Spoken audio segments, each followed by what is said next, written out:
The Galactic Council Chamber was a place of pride and power. It was where the oldest civilizations in the galaxy gathered, each showing their strength through size, technology, and reputation. In this great hall, fleets were measured and new species were judged. Most newcomers were nervous, but none arrived with so much attention as the humans from Earth. Humanity had only been in space for a short time compared to others. The Council expected them to be cautious, humble, and quiet. But when the humans announced that they had brought their fleet for review, every eye in the chamber turned with curiosity. A new fleet was always something worth seeing, for ships were more than metal. They were the heart of every empire. The vast screens lit up with images of Earth's fleet. At first there was silence. Then came the laughter. The ships were small. Too small. A typical galactic destroyer was 10 times larger than a human cruiser. Even the frigates of minor species looked heavier than the humans' proudest warships. Worse, the fleet's numbers were tiny. Where other civilizations displayed thousands of vessels, Earth had barely 100. "This is it?" one ambassador chuckled, his voice carrying across the chamber. "Did you lose the rest of them on the way here?" Another delegate, a tall insectoid being, clicked its mandibles and said, "Perhaps these humans only built toys to amuse themselves." The laughter spread. Species after species mocked the sight. They compared the fleet to scrap traders, to planetary police, even to mining escorts. To them, humanity's fleet looked like nothing more than a collection of simple, weak ships. The human ambassador, Admiral Kalen Ross, stood calmly at the podium. He did not flinch when the chamber laughed. His dark uniform was plain, without decoration, just like the ships behind him. He waited until the noise faded, then spoke in a steady voice. "Ladies and gentlemen of the Council, what you see is the fleet of Earth. It may be small to your eyes, but every ship is the result of human effort, struggle, and sacrifice. We do not come here to impress you with size. We come to show our place among the stars." The words were formal, respectful, but they did not stop the laughter. The chamber still echoed with amusement, though some species grew thoughtful. Among them was an elder from the Veyari, a wise race that had seen many wars. He leaned forward, narrowing his eyes at the human ships.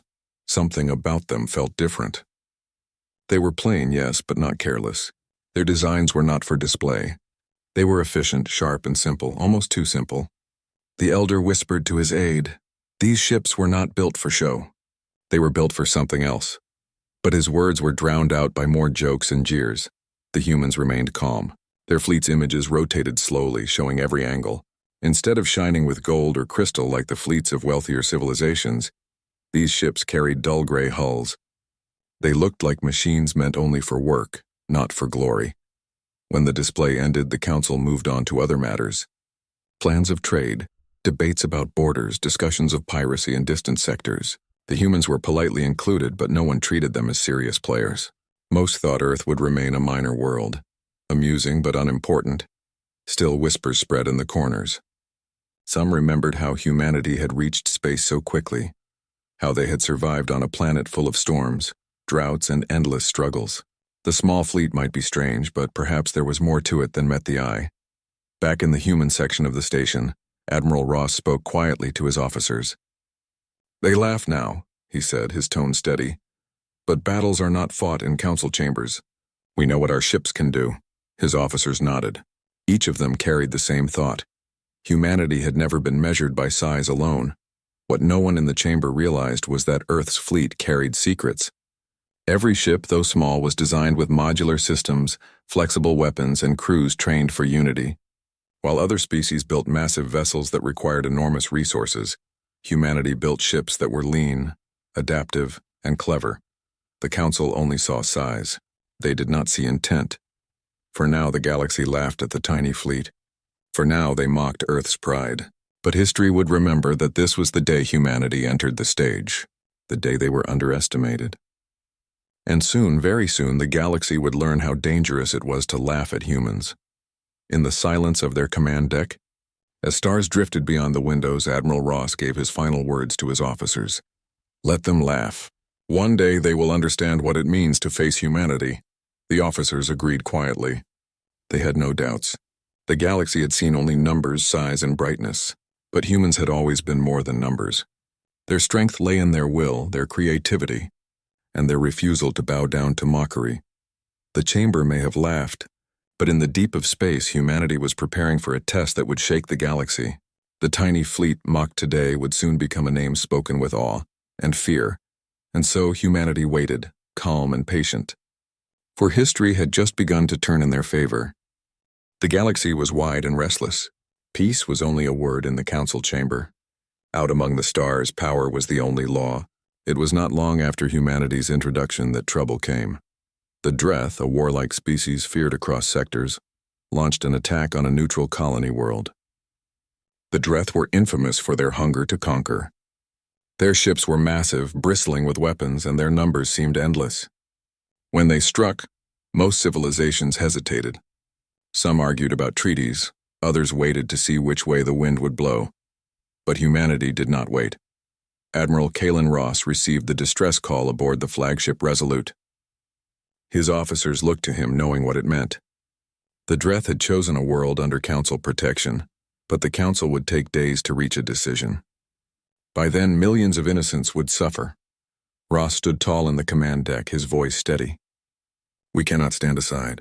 We move now." The order was given. Humanity's tiny fleet jumped to the colony system. To outsiders, it looked like madness, a small group of ships rushing headlong into a storm of giants.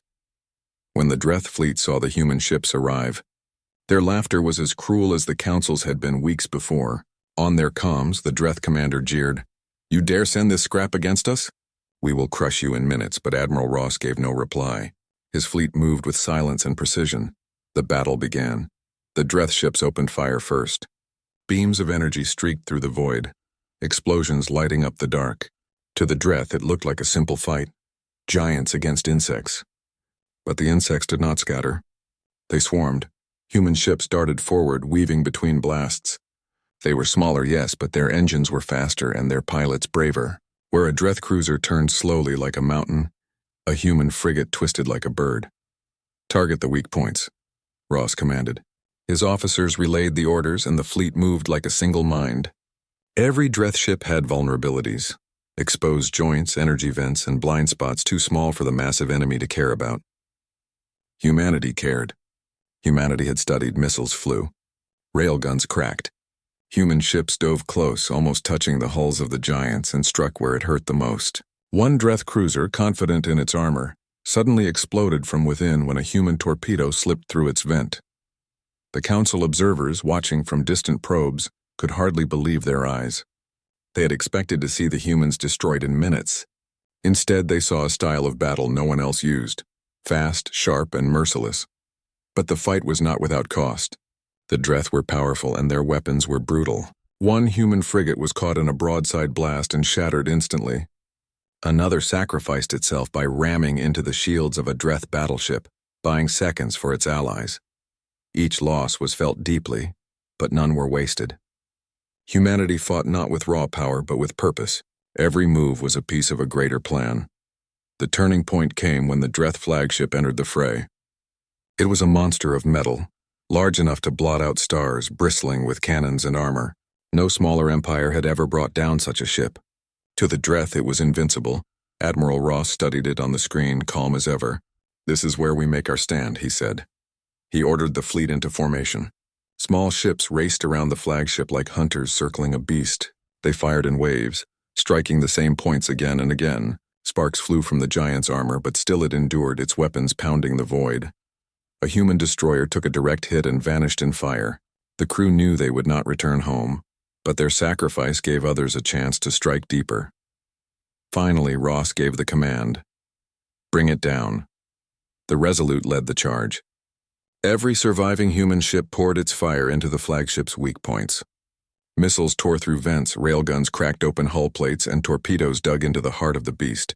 The Dreth flagship roared its fury across comms, but it was too late. With a blinding flash, the core detonated, and the great warship broke apart in a storm of flame. The battlefield fell silent. The Dreth fleet, stunned, began to retreat. Their pride was shattered. Never before had such a small force brought them to their knees. In the command deck of the Resolute, the crew watched the burning wreckage drift among the stars. Exhausted but unbroken, they knew what they had done. They had stood against giants and won. Ross spoke softly, his voice carrying weight.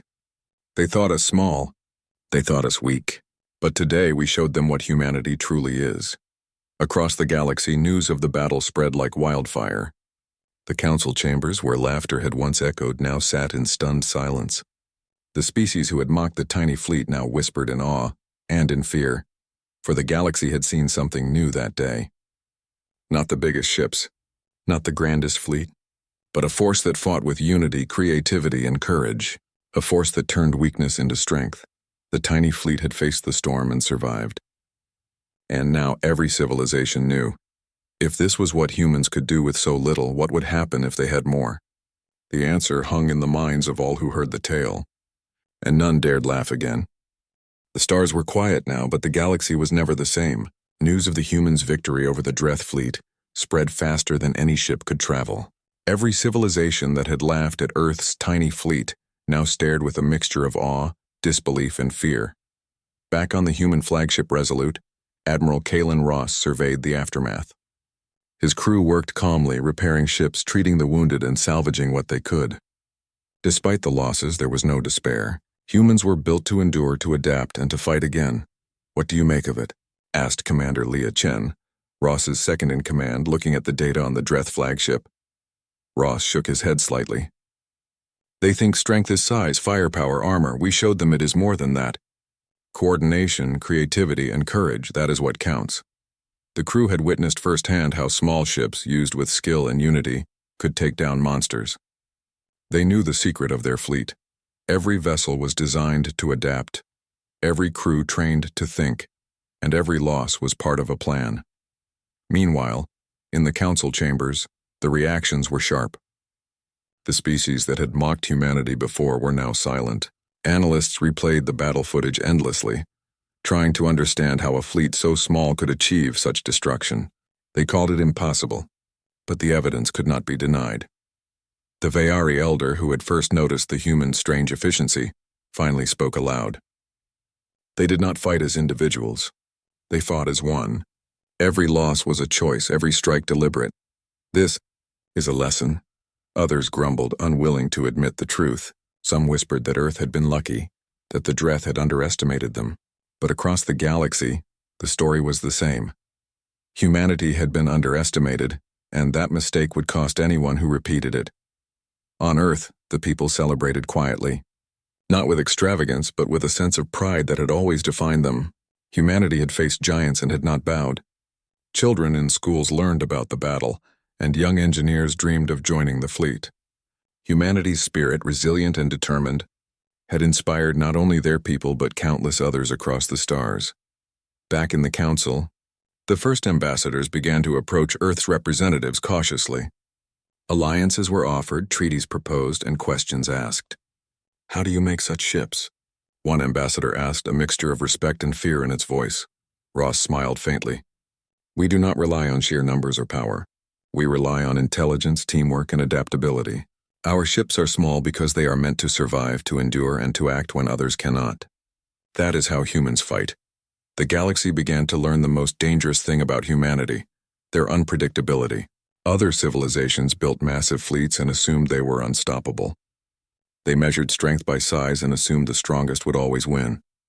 Humans proved that thinking differently, acting with courage, and refusing to surrender could overturn expectations. The Dreth, humiliated and defeated, withdrew to distant sectors. They carried with them the knowledge that humans were not a minor species to be bullied. Every Dreth commander knew the name Earth would now inspire caution, perhaps even fear, yet it was not fear alone. Respect grew too.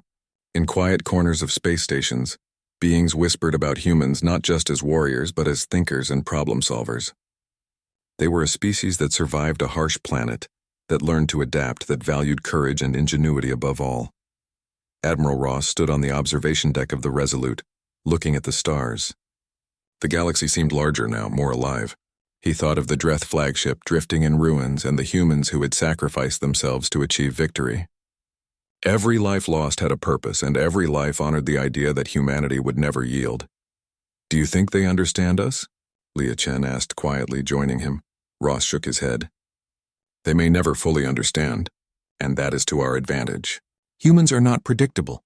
We learn, We adapt and we fight in ways others cannot imagine. Let them try to guess us, they will fail every time. Humanity's tiny fleet, once laughed at, had become a symbol, not just of strength but of hope.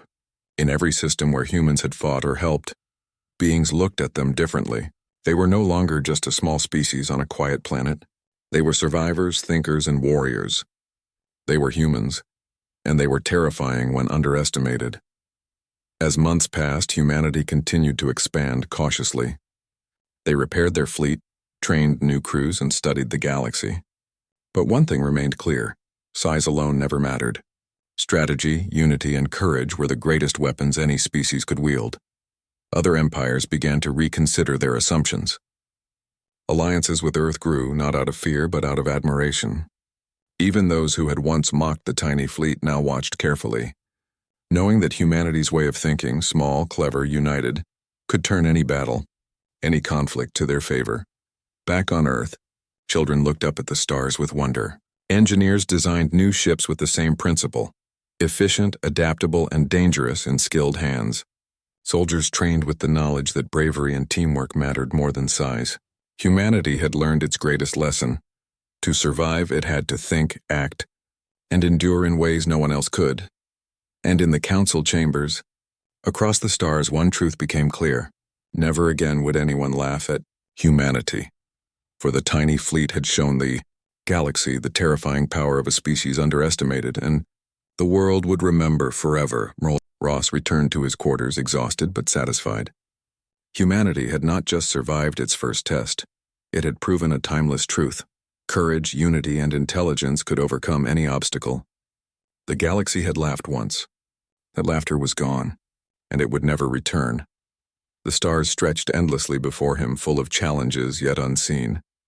But Admiral Ross knew one thing for certain: humanity would face them together, small fleet or not, and emerge stronger than ever. And somewhere, deep in the void of space, the remnants of the Dreth flagship drifted silently. A reminder that underestimating humans came at a cost no one wanted to pay again.